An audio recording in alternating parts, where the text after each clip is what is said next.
Pada zaman dahulu kala ada seorang anak perempuan, dia tinggal bersama ayahnya berdua.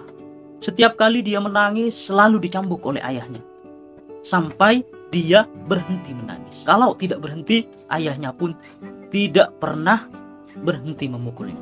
Begitu setiap kali menangis terus menerus, hingga pada akhirnya anak itu tidak bisa menangis. Dan pada suatu ketika ayahnya meninggal dunia, anak itu tidak menangis.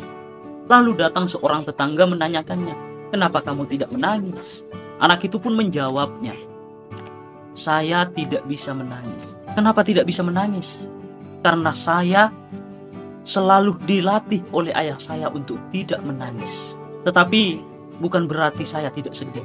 Saya sangatlah sedih. Saya sangatlah terpukul karena ayah saya meninggal. Ayah saya selalu mengajari saya untuk tegar. Setiap saya menangis waktu dulu, saya selalu dipukul sampai saya berhenti menangis. Kalau tidak berhenti menangis, saya tetap dipukul oleh ayah. Karena hal itu, saya tidak bisa menangis. Dari cerita ini, ketika masalah bertubi-tubi terhadap kamu, ketika musibah dan ujian terus-menerus menghampirimu, belum selesai masalah yang satu, timbullah masalah yang satu lagi. Belum selesai musibah yang dari timur, timbullah yang dari barat. Itu artinya Tuhan sedang melatihmu untuk menjadi orang yang tegar. Bukan berarti Tuhan itu tidak adil terhadap kamu, tetapi Tuhan sedang melatihmu untuk menjadi orang yang tegar. Bukan berarti Tuhan itu tidak sayang terhadap diri kamu. Justru Tuhan sangatlah sayang terhadap dirimu, supaya kamu menjadi orang yang kuat. Sehingga Tuhan memberikan cobaan, memberikan ujian terhadap kamu. Tuhan memberikanmu sebuah masalah. Belum selesai masalah yang satu, muncullah masalah yang lain. Karena pada saat itu Tuhan melatihmu untuk menjadi orang yang kuat.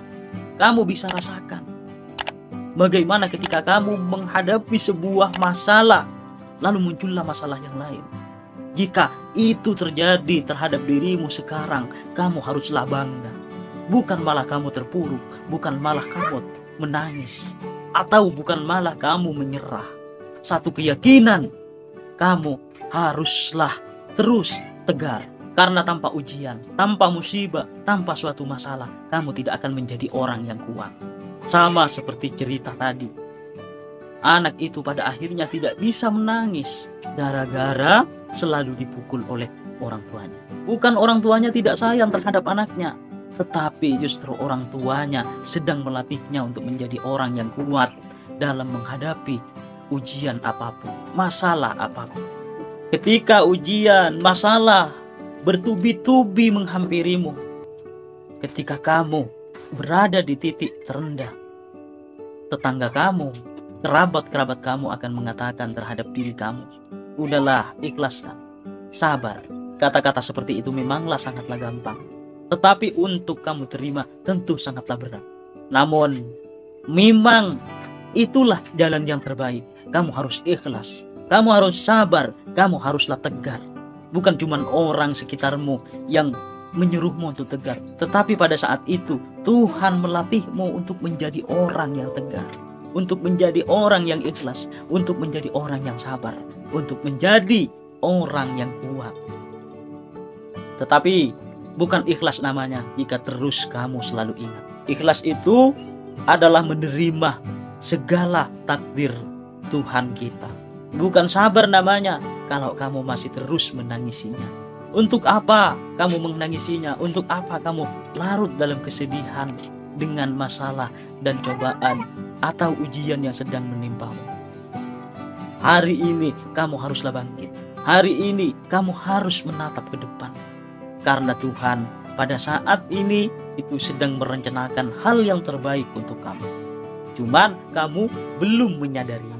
Padahal di depan sana sudah menunggu kehidupan yang baru, yang lebih baik menurut Tuhan. Untuk apa kamu masih repot-repot bersedih? Untuk apa kamu meneteskan air mata jika ternyata Tuhan telah merencanakan hidup kita yang lebih baik? Maka jangan pernah menghindar dari sebuah masalah. Jangan pernah menyerah. Jangan pernah berhenti untuk berharap. Yakinlah badai itu akan pasti berlalu. Kamu harus kembali menata hidup kamu.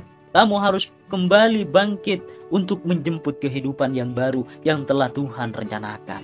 Jangan lagi kamu meratapinya, jangan lagi kamu mengingatnya.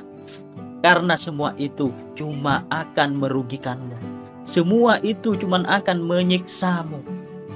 Kamu tidak akan bahagia jika kamu masih terus mengingat kejadian atau kamu tidak ikhlaskan cobaan atau ujian yang telah menimpamu. Mulai hari ini, ayolah kita maju bersama untuk menyongsong masa depan yang lebih baik.